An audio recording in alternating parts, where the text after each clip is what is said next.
నేను అడిగాను, ఇట్లా పార్లమెంట్కి పోటీ చేస్తామంటే ఫోన్ పెట్టేశాడు, ఇంకేం మాట్లాడా. నేను మళ్ళీ మనిషిని పంపించి లాక్కొచ్చి ఇక్కడ తీసుకొచ్చాను. బలంతం కండువా కప్పేసి పోటీ చేయమని చెప్తా ఉన్నాను. దొడ్డిదారిని తీసుకురాకుండా రాజమార్గాన్ని తీసుకొస్తున్నాను, ప్రజాక్షేత్రంలో పోటీ చేయడానికి తీసుకొస్తున్నాను. రాజకీయాల్లో ఎవరైనా రావచ్చు, కానీ ప్రజాక్షేత్రంలో పోటీ చేసే వాళ్ళకు ఉండే గుండె ధైర్యం కానీ తెగింపు కానీ ఉంటుంది. ప్రజాక్షేత్రంలో ఆయన్ని మనస్ఫూర్తిగా వచ్చి పోటీ చేస్తుంది. మనస్ఫూర్తిగా ధన్యవాదాలు తెలుపుకుంటూ సెలవు తీసుకున్నాను. జై హింద్.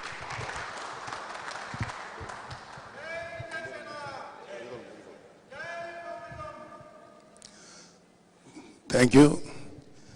కొన్ని మాటలు మాట్లాడొచ్చో లేదో తెలియదు, కానీ మా తమ్ముని అంటే మా ఇద్దరి మధ్య గ్యాప్, మా తమ్ముడిని నేను ఎత్తుకునేంత వయసు గ్యాప్ ఉండేది మాకు. చాలా క్యూట్గా ముద్దుగా ఉండేవాడు. బాగా తన్ని ఏడిపిస్తూ చాలా సరదాగా చూసి మా తమ్ముడు నెమ్మదిగా ఇలాగా ఎవాల్వ్ అవుతూ మేమందరం కూడా ఆశ్చర్యపోయి ఒక గ్రేట్ లీడర్ క్వాలిటీ. అసలు ఇలాంటి లీడర్స్ ఎంతమంది ఉన్నారు మన దేశంలో, ఉన్నారా ఇలాంటి లీడర్స్ అనేంత ఆశ్చర్యానికి గురయ్యి. కానీ నేను ఎప్పుడు కళ్యాణ్ బాబు తోటి మాట్లాడక నాకు అవకాశం ఇవ్వడు. నా ఫోన్ కూడా ఎత్తేవాడు కాదు, ఎందుకంటే ఫోన్ ఎత్తితే ఏమో ఎందుకు వచ్చిందిలే నువ్వు మమ్మల్ని అందరినీ. యాక్చువల్గా ఏంటంటే కళ్యాణ్ బాబుకి మాకు ఒక అండర్స్టాండింగు, కళ్యాణ్ బాబుని ఇన్వాల్వ్ కాకూడదు మేమందరం అనుకున్నాం. కాకపోతే నాకు యాక్చువల్గా చాలా కాలం చాలా కోరిక ఉండేది.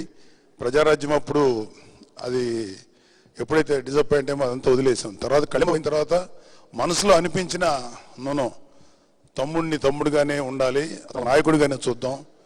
నేను నిజంగా అలాగే అనుకున్నాను. కానీ I'm very grateful to my brother, because తమ్ముడుగా ఆలోచించిన ఒక పక్కన పెడితే అన్నిటికన్నా మించి ఒక గొప్ప వ్యక్తిత్వం ఉన్న క్యారెక్టర్ మా తమ్ముడు. ఎందుకు చెప్పగలనంటే ఇది చెప్పడానికి బహుశా జనసేనలో ఉన్న చాలామంది కన్నా నాకే ఎక్కువ రైట్ ఉందని. ఎందుకంటున్నానంటే మా తమ్ముడిని చిన్నప్పటి నుంచి చూసాం.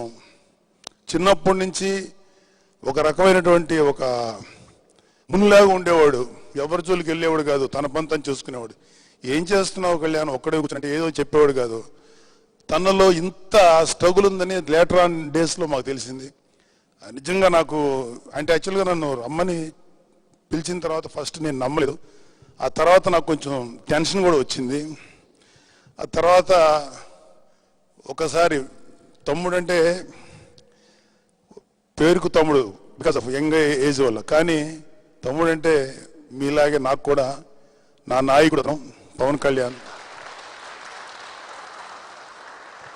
పార్టీలో చేరకముందే జనసేన అభిమానిగా నా నాయకుడు పవన్ కళ్యాణ్, అతను ఏ పని చేయటాకన్నా నేను రెడీగా ఉన్నాను. ఆఫీస్లో నేను చాలామంది ఫ్యాన్స్ చెప్పేవాడిని, ఆఫీస్లో ఇదిగో క్లీన్ చేయి అంతా కూడా నేను రెడీగా ఉండే అంత మెంటల్గా ప్రిపేర్ అయ్యాను. కానీ నాకు అన్నిటికంటే మించి ఇంత గౌరవం ఇవ్వటం డెఫినెట్గా చెప్తున్నాను. డెఫినెట్గా ఐ విల్ షో. తమ్ముడి యొక్క ఇన్స్పిరేషన్ నేను ఈ మధ్యకాలం బాగా మాట్లాడింది కూడా తన యొక్క బలంతో మాట్లాడాను.